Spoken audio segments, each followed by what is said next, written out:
Okay, good morning YouTube. We've got some work to do on the old Land Rover. There's Helga. This morning we're going to be trying to get the old girl started first time after about 4 or 5 years. So jobs to do. We've got to put a new thermostat in, so that's the thermostat housing. We've got new bolts for that because they traditionally cause problems. We've got a brand spanking new battery to go in. We've got some antifreeze, box of tools. We've got a box of bits there, hoses and stuff like that. And we've got Jamie Johnson on the MP3 player to keep us company. So we'll have a go. As I said, it's rather rainy and drizzly, not my favourite weather for working, but as you see, the snow's on its way out, although there may be a big dump coming in the next couple of days. I prefer working in the snow to the rain, but anyway, we'll get on with some work and we'll check back in a bit. Right, slight update. I was hoping to have had more done by the time I spoke to you again, but there's always one little misbegotten bit in any vehicle that will always cause you problems, and you probably can't see it down there between just on the bottom hose or bottom outlet of the radiator. There's a Jubilee clip holding the bottom hose on. Now that hose was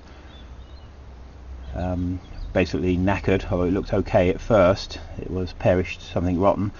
And it's just taken me about an hour to get that Jubilee clip fixed or removed. Just managed to get that's a screw from the Jubilee clip by applying force in places force shouldn't be applied. And bearing in mind the radiator is not the strongest part of a vehicle, I couldn't use too much welly on it. But I've managed to extract that screw now, so I'm now hopeful that after about an hour of wet and miserable work, that Jubilee clip now should be coming off, and therefore I can change the hose. Okay, well, it's a bit later. I don't know if you can see what's been going on now. Got the new bottom hose fitted, and you can probably see loads and loads of copper slip on the Jubilee clips. And there's the new bypass hose. Bit better angle there. And so we're now finally where I was hoping to be about an hour and a half ago, ready to try and fit the thermostat. I'll speak to you soon. Right, here we go. The light's fading fast, but we've got all the hoses on now. We've got some warm water in the radiator. I haven't used all the antifreeze because I'm going to drain it down again just to check for problems. The wonderful gasket material I bought was didn't really live up to expectations. It was basically pure silicone and didn't seem to want to stick to anything. So I've abandoned that and I've just basically used the paper gaskets. I do sometimes wonder if we're a bit too fond of our sort of magical potions for vehicles. So we'll see how we get on with just the gaskets. I'll have to try and find some Harlemar or something if not. But we're pretty well. We've hooked up the fuel. I think I've connected everything up. The ignition, I haven't checked the spark this time, but we should be all ready to go. And so I'll try and find somewhere to put the camera and we'll go for a start and see how we go. Right, hope you can see stuff there. You probably can't, but anyway. Also, I'm sitting a bit low because I haven't got the seat in here. Right. Yeah. Okay, we'll just stop. I haven't connected the choke up. Okay, we've hooked the choke back up. Good omen. We've got the Broad River band on the MP3 player, quite by fluke. So that's got to be a good omen for everything going on. As I said, the choke is connected, so I'll put some choke on. As you see, we haven't got an oil pressure light because I haven't wired up the sensor. But pretty well, that's the ignition light. I think we're ready to go. So I'll put you back in your seat. And hang on to your hat. I hope that camera doesn't fall down by the spare wheel, because I'll never get it back.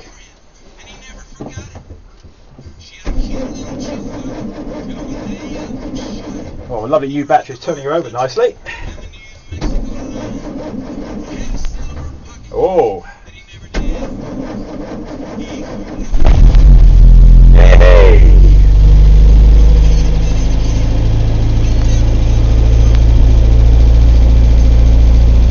Well, I think the choke might be stuck.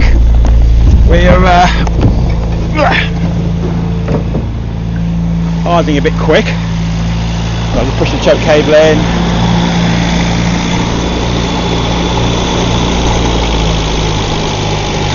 I think it's just slopping the engine linkage. But anyway, there you go. After 5 years,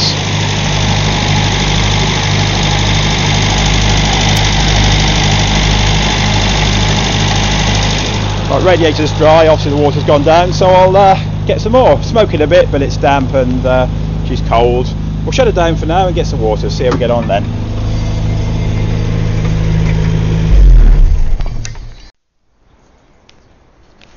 Right, we're just going to make sure that wasn't a fluke. I'll leave you outside this time. There's not much to see in the engine bay, but there's not much to see in the cockpit either because it's getting dark, so let's have another start.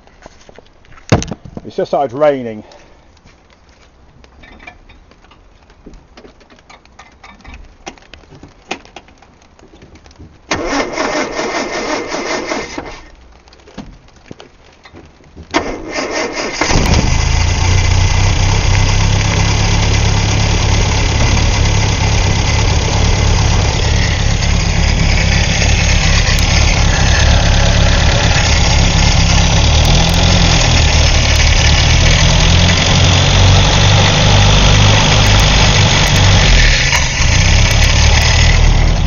Certainly needs a bit of work on the carb. I think the general tune-up, but that really is the culmination of the day's work, I think.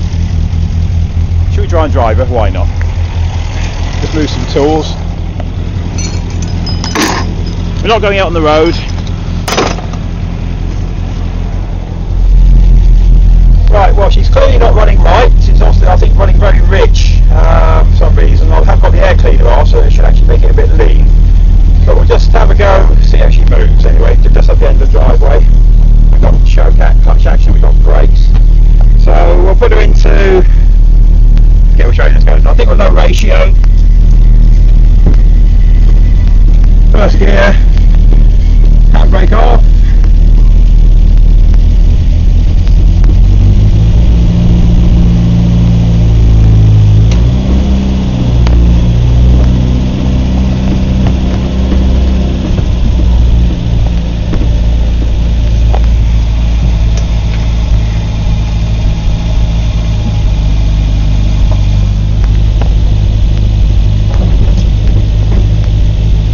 Clomping, I'll probably just run over the wheelie bins. Any clomping there you can hear, as there's a load of bushes there we've been parked against for years. Have to get those shifted, so find a way around the gearbox, try first gear again. She's rolling back, so the handbrake's not seized anymore. I think it was when we first started.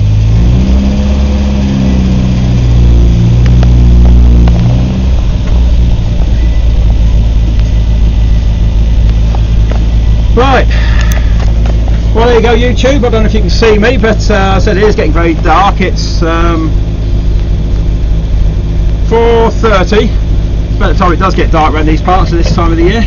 But there you go, we've achieved what we aimed to achieve today, so I'm going to shut off now. The other good thing is I think the exhaust seems okay. All I'm going to need is a new tail box because the tailpipe's rusted off. So I think the rest of the system sounds fairly intact. So, oh, hang on, got that stuff coming out from under the bonnet. It's probably steam, hopefully it's just steam.